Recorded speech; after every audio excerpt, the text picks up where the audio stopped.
প্রত্যেকটা জীবসত্তা চায় তার প্রতিটা মুহূর্ত যেন ভালো থাকতে পারে। এই ভালো থাকার মধ্যে লুকিয়ে আছে বেঁচে থাকা ও বেড়ে ওঠা। এই ভালো থাকায় এই দুইটা সত্তায় লুকিয়ে আছে। আর ঠাকুর বলছেন, বাঁচা বাড়ার মর্ম যা, ঠিকই জানিস ধর্ম তা। ঠাকুর ধর্ম বলতে বুঝিয়েছেন এই বাঁচা ও বাড়াকে। যা করলে তোর বাঁচা বাড়া সমন্বয়ে বেড়ে যায়, তাকে জানিস ধর্ম বলে, নইলে ধর্ম আর কোথায়।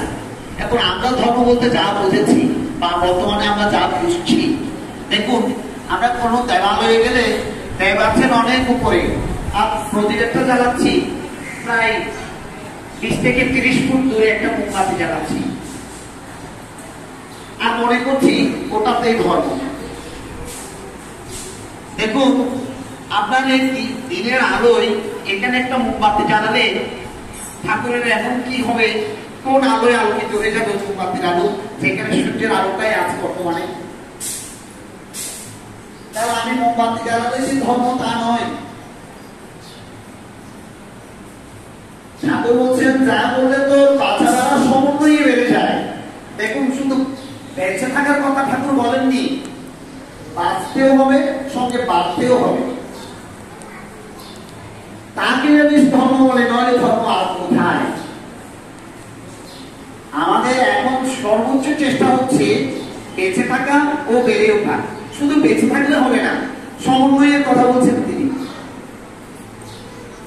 আসলে আমরা কি ওই বেঁচে থাকা বেড়ে ওঠা এই দুটি কাজ কি করছি?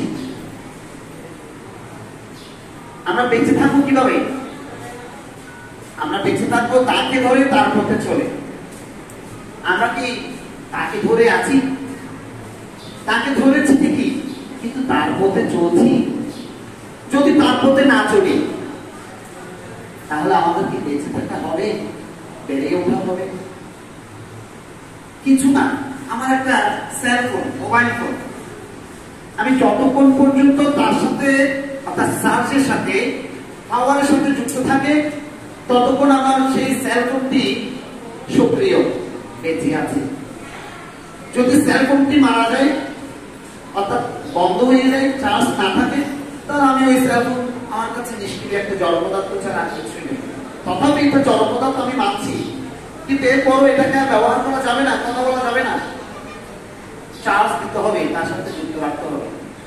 এবার তার সাথে যুক্ত রাখলেও হবে না, নেটওয়ার্কেও থাকতে হবে। যদি নেটওয়ার্কে না থাকি, তাহলে কিন্তু আমি ওই ফোনটা ব্যবহার করা যাবে না। দ্যাট মিনস আমরা শুধু তাকে ধরলে হবে না, তার নেটওয়ার্ক, অর্থাৎ তিনি যিনি আমাদেরকে বাঁচা বাড়ার যে কাজগুলো দিয়েছেন, সেই কাজগুলো আমাদেরকে করতে হবে। এই কাজগুলো করার মধ্যে দিয়ে আমরা বেঁচে থাকতে পারবো, আমরা বেড়ে উঠতে পারবো। এই বেঁচে থাকার বেরোটাই বর্তমান সময়ে আমাদের সাধনা। আর যদি আমরা তা করতে ব্যর্থ হই, যদি আমরা বেঁচে থাকা ও বেড়ে ওঠা সাধনা থেকে বিচ্যুত থাকি, আমরা ম্লেচ্ছর মধ্যে নিয়ে যাবো। কঠিনই শোনাচ্ছে। আমরা যদি বলি গোবরের পোকা কিংবা কোনো সচক্ষিক পদার্থ বস্তু, আমি একটা বেগুন, একটা ইঁদুর মরা ফেলে রাখলাম, দেখা যাবে 2 দিন পরে ওখানে কিছু পোকা কিলবিল করছে। এই পোকাগুলো ওই মরা পচা নিমন্ত্রণটা করে দেবেন, জড় পদার্থ থেকে সরে যাবে না। একটা সময় সেই জড় পদার্থটি নষ্ট হয়ে যায়, সাথে সাথে সেই পোকাগুলো নষ্ট হয়ে যায়, মারা যায়। তার বাঁচা ও বাড়ার আকৃতি ওই ওখানেই সীমাবদ্ধ। শুধু বাদামাই না, আমরা ম্লেচ্ছমত হয়ে যাবো। কেন ম্লেচ্ছ কি করে? বলছেন বাঁচা বাড়ার উল্টো জলে ম্লেচ্ছ জাতি তাদের বলে। কি বলছেন? বলছেন বাঁচা বাড়ার উল্টো চলে, অর্থাৎ যা করলে বাঁচা বাড়া হবে সেই বাঁচা বাড়ার তাগিদে যদি আমরা না থেকে তার উল্টো পথে চলি, অর্থাৎ তাকে না ধরে তার পথে না চলে চলি, তাহলে নির্ঘাত আমাদের পতন অনিবার্য। আজকে একটা মার সাথে দেখা হলো, উনি একটু অশ্রুসিক্ত ভাবে আমাকে বলছেন, দাদা আমার জন্য একটু আশীর্বাদ করবেন। আমি মাকে বলছি যে মা, আশীর্বাদ তো আসলে বিভিন্ন জায়গায় বিভিন্ন ভাবে করে। আমার ঠাকুর আশীর্বাদ করতে বুঝিয়েছেন অনুশাসন বাড়তে। তিনি আমাদের বেঁচে থাকার জন্য কিছু বিধান দিয়ে গেছেন, সে বিধানগুলো পরিপালনের মধ্যে আমার জন্য যে আশীর্বাদ ওটা নিহিত আছে। অর্থাৎ তিনি দিয়ে গেছেন যজন, যাজন, ইষ্টভৃতি, সৌস্তরণী, সদাচার। এই পঞ্চনীতি আমাদের জন্য তিনি দয়া করে দিয়ে গেছেন, এটাই আমাদের আশীর্বাদ। এইটুকু করলে পরে আমরা তার নেটওয়ার্কে থাকতে পারি। আমরা যদি তার নেটওয়ার্কে না থাকি, আমরা জীবন বর্ধনার পথে কখনো এগোতে পারি না, আমাদের উন্নয়ন কখনো হতেই পারে না। সৎসঙ্গে আসলাম, কিন্তু ওই প্রসাদ নিয়ে চলে গেলাম, কিচ্ছু হবে না। ওই প্রসাদটা তখনই সার হয়ে উঠবে। ওই কিরকম, আমি বীজ বপন করলাম, বীজ বপন করে যদি মানে ধানের বীজ বপন করে আমি কম চাইলে হবে না। আমি ধানের বীজ বপন করবো, যথাযথভাবে লালন পালন করবো, পরিশেষে আমার ধান হবে। তবে ঈশ্বরের কাছে আমি প্রার্থনা করতে পারি, ঠাকুর গতবার যা দিয়েছ তার চেয়ে একটু বেশি দিও। আমি এবার একটু বেশি শ্রম দিয়েছি, মেধা দিয়েছি, সার কীটনাশক যা যা প্রয়োজন তার চেয়ে বেশি বেশি সম্পদ দিয়েছি, তবে আমি একটু বেশি পেতে পারি। কিন্তু ধান রোপণ করে যদি আমি কম চাই, ধান কখন পাওয়া যাবে? শুধু দাদা না। তো আশীর্বাদটুকু শুধু মোমবাতি দিয়ে আশীর্বাদ পাওয়া যায় না। তিনি বাঁচার জন্য কিছু বিধান দিয়েছেন, আর সে বিধানগুলো পরিপালনের মধ্যেই তার আশীর্বাদটুকু নিহিত আছে। ঠাকুর বলছেন,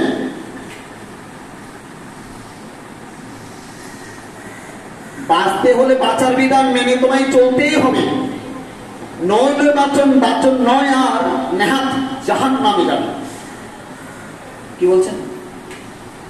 বাঁচতে হলে বাঁচার বিধান মেনে তোমায় চলতে হবে। এখন বাঁচার বিধানটা কি? ঠাকুর যে বলছেন, ওই যে তিনি আমাকে তার সাথে যুক্ত থেকে ওই যে তার পরিবেশে নেটওয়ার্কের মধ্যে থাকার জন্য যে কাজগুলো দিয়ে গেছেন, সেটাই হচ্ছে আমার বাঁচার বিধান। তিনি বলছেন আমাদেরকে সাধনা করার জন্য। সাধনাটা করলেন কি দিয়ে? দেখুন, তারা বলছেন উষায় নিশায় মন্ত্র সাধন, চলায় ফেরায় জপ, যথার সময় ইষ্ট নির্বেশ মত করাই জপ। তিনি সাধনা করতে বলছেন কখন? উষায় নিশায়। আমি যখন তখন কাজকর্ম ফেলে দিয়ে বসে বসে ঠাকুর ঠাকুর করে নাম ধ্যান করছি, আরে ঠাকুর বলছেন পাজায় রাখতে দিয়ে তুলে দেবে। ঠাকুর বলছেন কর্ম ফেলে শুধু ঠাকুর ঠাকুর করলে তাকে পাজায় লাথি মেরে তুলে দিতে বলছে। তাহলে আমার কি করতে হবে? সাধনারও সময় তিনি নির্ধারণ করে দিয়েছেন, ওই যে উষায় আর নিশায়, ওই দুই সময় আমাকে তার সাথে যুক্ত থেকে তার ইষ্টর নাম ধ্যান করার কথা বলছেন। আর সারাদিন কাজ করবো, কাজের মধ্যে নাম করবো, এটাই হলো আমার সাধনা। তার নেটওয়ার্কে আর তার নেটওয়ার্কে থাকতে পারলে আমরা নিশ্চিত করে বলতে পারি এই চলমান অস্থিতিশীল পৃথিবীর যে অবস্থায় আছে আমরা ভালো থাকবো। গত নভেম্বরে বাংলাদেশে 6 জুলাই 5 জুলাই অভ্যুত্থান হয়। গত নভেম্বরে আমরা ঠাকুর বাড়ি যাই, খুব সম্ভবত 16 জুলাই কি 17 জুলাই হবে। যখন বিদায় নিয়ে আসছিলাম, ওই জন্য বিক্রেতার সামনে আমি আর মহিতোষ দাঁড়িয়ে দাদাকে নিবেদন করলাম, আজকে দাদা আমরা আজকে রাত্রে উঠবো। খুব দেখে শুনে যাস, খুব হাসি মুখে কথাগুলো বলছেন। বলে আবার হঠাৎ করে আমরা মানে ওখানে খুব ভিড় ছিল, পাশ কেটে আসার জন্য একটু আমরা ব্যস্ত হয়ে পড়লাম। হঠাৎ করে দাদা বলছেন, এই শোন, কিসের আন্দোলন রে? কার সাথে আন্দোলন করবি রে? শুধু শুধু মিছামিছি প্রপাগেন্ডা ছড়াবে না।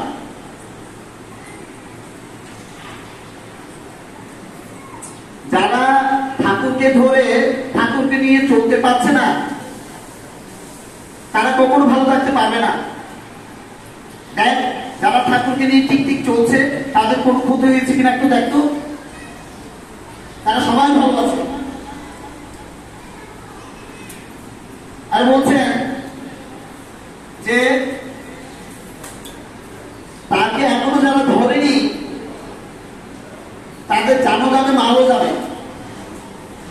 আর তাকে ধরে যারা এখনো চলতে পারছে না, তাদের জান না গেলেও মারা যাবে।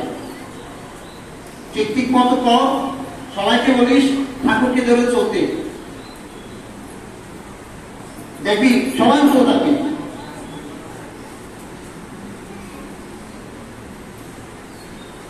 এই অতি সাম্প্রতিক সময়ে একটা ভিডিও খুব ভাইরাল হয়েছে,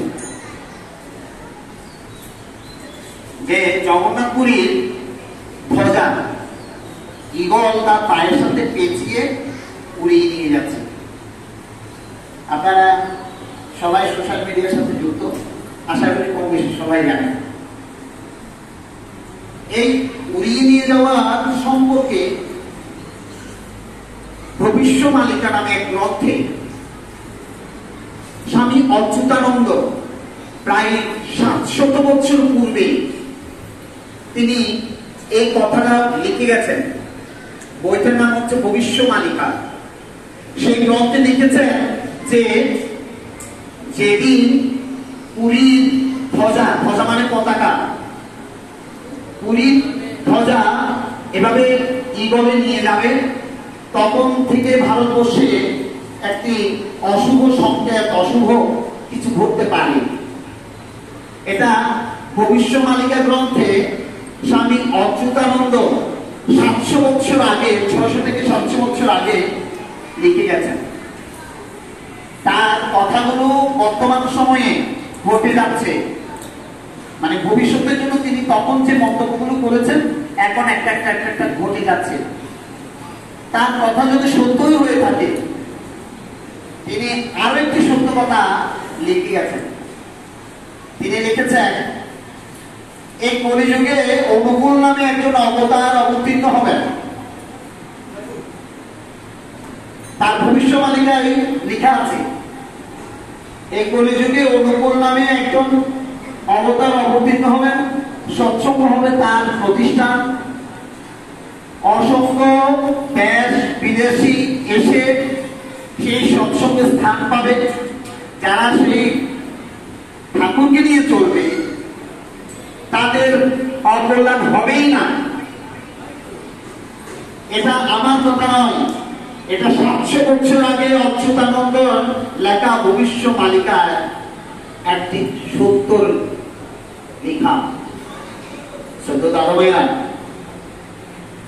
শ্রী শ্রী ঠাকুর কথায় কিছুদিন আগে রামকৃষ্ণের জীবনী শুনছিলাম। রামকৃষ্ণ দেব তাই বলছেন, আমি কলি শেষে কল্কি রূপে আমি আবার আসবো ব্রাহ্মণের ঘরে। তিনি মা শারদা দেবীকে শাখা সিন্ধু ত্যাগ করার কথা বলেছেন। তিনি আরো বলছেন যে আমি পার্শ্বদের স্বর্গে আর পেয়ে যাচ্ছি না, পার্শ্বদরা আমার আসার অপেক্ষায় রইল। তাহলে এই সত্যগুলো আমরা জানার পরও তাকে ধরে তার পথে চলতে পারছি না। আর চলছি না বলে নিত্যদিন নিয়মিত আমরা আমাদের জীবনে দুঃখ, দারিদ্র, দুর্বিপাক নিয়ে আছি। আমরা রোগ, শোক, ব্যাধি জড়ায় এই অক্টোপাসে আবদ্ধ আছি। শ্রদ্ধেয় দাদা মায়েরা, আমি বাচ্চা করার জন্য আসেন আপনাদের কাছে। যখন উপস্থাপক মহাদয় আমার নামটা ঘোষণা করছেন, করছেন, মনে মনে ভাবছি সবার কাছে কায় মনোভাবকে একটু প্রার্থনা আমার জন্য করা করবো যে আমরা যেন আমি যেন তাকে ধরে তার প্রতি থাকতে পারি, নিত্য যেন একটু সাধনা করতে পারি, আপনারাও যেন সেই একইভাবে তার সাথে যুক্ত থেকে সাধনা করেন, তার নেটওয়ার্কে থাকেন, সুস্থ থাকেন, ভালো থাকেন, আনন্দে থাকেন, এটাই আপনাদের প্রতি প্রার্থনা রইল। আসবেন প্রতি শুক্রবার করে এভাবে সম্মিলিত প্রার্থনা হয়। মনে রাখবেন এটা সৎসঙ্গীরা শুধু এভাবে করে না। আপনি যদি ইসলাম ধর্মের দিকে তাকান, তারা জামাতে বসে নামাজ আদায় করতে চায়। ইহুদিদের দিকে তাকান, তারা সপ্তাহে একদিন নামাজ পড়ে সবাই মিলিত হয়ে। এভাবে যে কোনো দিকে যান, ওখানে সবাই মিলিত সমবেত প্রার্থনায় উপস্থিত থাকার কথা বলছেন। বিহারে সকাল সন্ধ্যা সমবেত প্রার্থনা করে। এখানে এমন একজন আছে যে ছোট্ট বাচ্চা ইনোসেন্ট মন নিয়ে তাকে ডাকছেন, তাকে বলছেন, আর তার কারণে আমার এই পাপি মুখে তিনি হয়তো তার আসন নড়ছে না, তিনি সাড়া দিচ্ছেন না, কিন্তু ওই ছোট্ট করে শিশুটার কারণে তিনি আসলে আমি তার সঙ্গ শুধু অনুভব করতে পারি। তাই তাকে বলছেন সাথে যুক্ত হয়ে তার সঙ্গ করা, এর মধ্যে দিয়ে আমরাও সৎসঙ্গী হয়ে উঠতে পারি, আমরা তার সঙ্গ করার সুযোগ পাই। আমার আসলে মাঝে মধ্যে খুব খারাপ লাগে, সৎসঙ্গ এখানে চলছে, আমরা বাইরে বাইরে ঘোরাফেরা করছি। সৎসঙ্গ একটু চিন্তা করলে হয়। সৎ মানে আমার ঠাকুর, আমার ইষ্ট, আমার আদর্শ, আর তার সঙ্গ করার জন্য এখানে সুযোগ পেয়েছি। এটা আমার বহু জন্মে শুকিয়েছি ফল। এটা আমরা মনে মনে হয়তো আমরা শুধু মিছি ভাবছি, হয়তো এই জন্মে আমরা খুব সহজে পেয়ে গেছি। দাদা বলেছেন যৌতুক জুগিয়ে দিয়েছেন, তাই আমার দেখে হয়েছে, তাই আজকে আমি সৎসঙ্গী না। অমুক দাদা ছিল আমার নিমিত্ত, যেটা আমি পাচ্ছিলাম না, তাই আমাকে জোর করে আমার প্রবৃত্তিকে ঠেলে ভেঙে চুড়ে উনি আমাকে সামনে থেকে এগিয়ে দিয়েছেন। যাই হোক, আপনারা আসবেন প্রতি শুক্রবার সকালে 11টায় এখানে সৎসঙ্গ হয়, আবার সন্ধ্যায় 7টায় সৎসঙ্গ কেন্দ্র সুলতানপুরে বিশেষ প্রার্থনার মাধ্যমে সৎসঙ্গ অনুষ্ঠিত হয়। তাই আপনাদেরকে অনুরোধ করছি, আপনারা ইষ্টের নেটওয়ার্কে থাকেন, ইষ্টের সাথে যুক্ত থাকেন, ওই বাঁচাবারা বিধান মেনে চলুন, এর মধ্য দিয়ে আশীর্বাদ নিহিত আছে। আমরা মেছামেছি একটা মোমবাতি জ্বালানোর মধ্য দিয়ে ধর্ম নয়, ধর্মটা লুকিয়ে আছে। তিনি যা করতে বলেছেন তা করার মধ্যে আসুন আমরা তার হয়ে উঠি, আর তার চরণায় উপস্থিত হয়ে নিজেরা বাঁচা ও বাড়ার পথে চলি। এটাই আমাদের ধর্ম হোক, এটাই আমাদের সাধনা হোক। এই প্রার্থনা রেখে আমার কথা এখানে